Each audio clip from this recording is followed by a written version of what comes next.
La Universidad de Guadalajara es una institución pública de educación media superior y superior, la segunda más antigua de México, la séptima de América del Norte y la 14ª de América Latina. Es rica en su historia, data de entre 1791 a 1821. Fue creada por el obispo Fray Felipe Galindo y Chávez. El Colegio de Santo Tomás de Aquino fue la primera sede de la Universidad de Guadalajara y que actualmente es la Biblioteca Iberoamericana Octavio Paz. En 1995 se creó el Centro Universitario de Ciencias Económico-Administrativas con la integración de 4 facultades, Contaduría, Economía, Administración y Turismo, y 4 unidades académicas dedicadas a la investigación. Asimismo, el módulo de aulas magnas. Se crearon con equipos de primera calidad y con adaptaciones para personas con capacidades diferentes, así como una biblioteca con acervos de más de 161,000 volúmenes impresos y audiovisuales. Esta fue construida tan solo en 11 meses. En cuanto al campo de la investigación, se incrementó el número de profesores, miembros del Sistema Nacional de Investigadores. Desde el Centro Universitario de Ciencias Económico-Administrativas, doctorante en estudios fiscales con orientación en la gestión e intermediación con el tema Estudio de las implicaciones en las declaraciones de trabajadores temporales migrantes a Canadá bajo el marco normativo canadiense. ¿Es un derecho o un privilegio la presentación electrónica? Mi nombre es María Maribel Acevedo Virgen.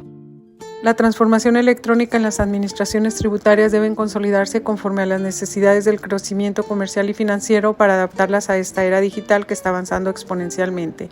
El modelo que propone y configuran los foros internacionales para identificar las brechas han sido exitosas, por lo que han propuesto a aquellos casos que no tienen mayor complejidad con el prellenado de las declaraciones.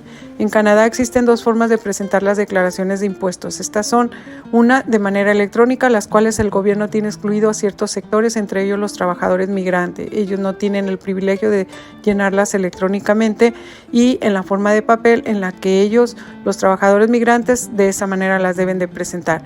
Esto podría considerarse como un acto de discriminación al someterlos a cumplir con un requisito legal que no es posible humana y racionalmente hablando, sobre todo en el momento de la pandemia. Sin embargo, la Carta Canadiense de los Derechos y Libertades menciona en su numeral 15 que todos son iguales ante la ley y esta se aplica igualmente para todos. Actualmente la inmigración es el motor de crecimiento de la población en Canadá. Es obligación de todos los ciudadanos a contribuir al gasto público. Se deben de declarar todos los ingresos, incluso los obtenidos globalmente, pero también con el fin de reclamar créditos y beneficios fiscales que el gobierno otorga al presentar esta. El sector agrícola empleó a más de 60,000 trabajadores extranjeros temporales en el 2021, un 10.6 más que en el año anterior. Poco más de las 4/5 partes de todos los trabajadores extranjeros temporales procedían de México. Estos equivalían al 44.1%. Los trabajadores inmigrantes contribuyen a la riqueza del país. En esta gráfica estamos proyectando datos que prácticamente nos muestran que fueron obtenidas de acuerdo al número de trabajadores empleados y el total de los ingresos obtenidos por cada temporada a las que ellos vienen a trabajar. Estos datos se obtuvieron a través de los formularios T4 que son generados por las empresas agrícolas identificadas por el programa. En la primera gráfica podemos ver que durante los 4 años 2018, 19, 20 y 21 los ingresos que obtuvieron estos trabajadores no rebasaron los $100,000. Y esto se entiende porque la mayoría de ellos no ganan sus salarios altos, son considerados salarios mínimos. Y en la gráfica total, como la vimos en la anterior, los trabajadores que más recibió Canadá provenían de México, con un porcentaje equivalente al 44.10%. Cuando decimos que contribuimos a la riqueza del país, significa que con la presentación de las declaraciones de impuestos, el sistema fiscal de Canadá respalda la calidad de vida que disfrutan todos los ciudadanos y los recién llegados a Canadá. Las contribuciones que realiza a través de sus impuestos son esenciales para ayudar a financiar desde las construcciones de carreteras y puentes hasta los centros educativos y de salud. Pagar impuestos es una parte fundamental de ser un ciudadano responsable, además de la obligación. No cabe duda que los impuestos son complejos. La función de los tratados internacionales en Canadá, la doble imposición. Un tratado fiscal entre países garantiza que el trabajador no tenga que pagar impuestos 2 veces sobre el mismo salario. México y Canadá han firmado 2 convenios, uno firmado el 8 de abril de 1991 y el otro el 12 de septiembre del 2006. En Canadá hay dos maneras de presentar tus declaraciones de impuestos. La más rápida, ágil y sencilla es la presentación electrónica. Este es un privilegio que el gobierno otorga a todos los canadienses. A su vez, tienen tres opciones. Una es a través de un programa que el gobierno brinda gratuitamente a personas que las realizan voluntariamente. La otra es una página de internet en la cual el contribuyente puede descargar el software gratuitamente y presentarla sencillamente.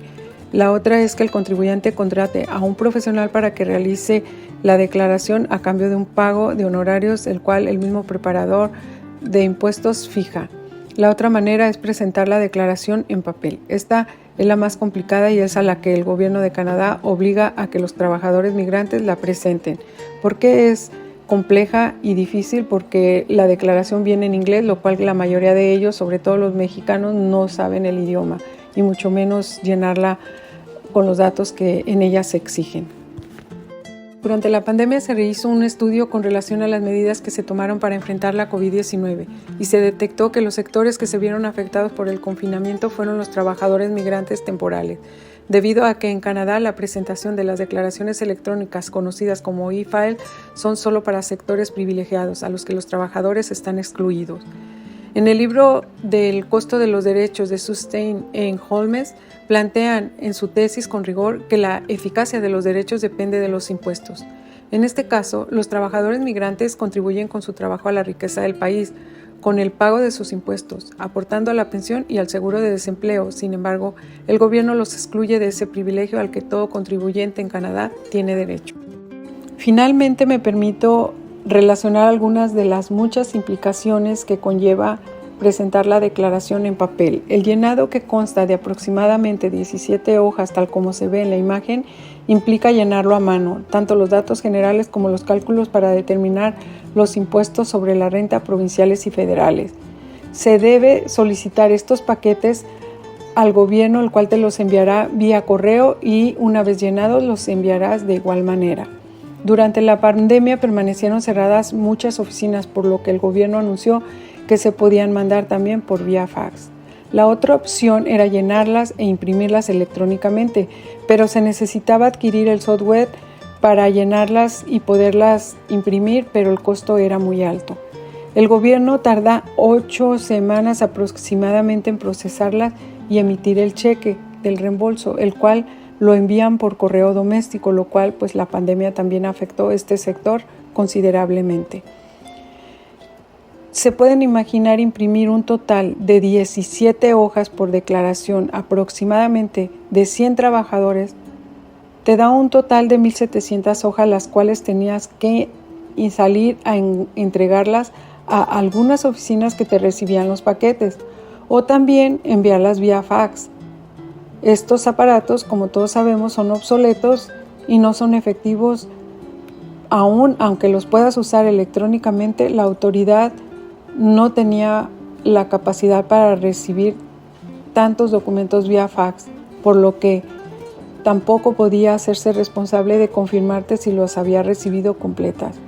Es verdaderamente un gran desafío lo que se vivió durante esta pandemia. Muchas gracias.